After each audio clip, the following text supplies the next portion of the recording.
صباح الخير أو مساء الخير على حسب وقت ما بتشوفوني. كل سنة وانتم طيبين. النهاردة هنعمل أحلى وأسهل فول تدميس في الحلة، مش في القدرة كمان. تعالوا نشوف هنعمل ايه بالمكونات السهلة البسيطة دي. أول حاجة هنجيب الفول نقعه كويس، مثلا حوالي 6-7 ساعات كده، ونغسله كويس جدا. بعد كده بعد ما ينفش كده زي ما انتم شايفين والحجم بتاعه بيتضاعف، هنجيب الفول ونغسله تاني. وبعد كده هنجيب على كل نص كيلو فول هنجيب بولة رز وبولة عدس.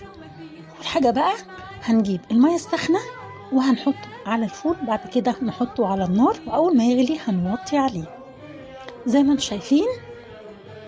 قلبناه، وأول ما يغلي نوطي عليه، وبعد كده كل ما يتشرب المية بتاعته هنزود له مية سخنة زي ما انتم شايفين كده. بصوا الغيرة بتاعه رهيب، حاجة كده آخر طعامة. زي ما انتم شايفين أنا حطيت معلقة كركم، ولو عايزين لون زي بتاع الفول الجاهز ممكن نحط بودر لون طعام صحي بنجيب من عند العطار، حاجة بسيطة، أو نحط بابريكا زي ما انتم شايفين، يعني اللي موجود عندكم. زي ما انتم شايفين انا حطيته في الخلاط، او نحطه في الهاند بلندر، ونحط بقى شويه زيت وليمون.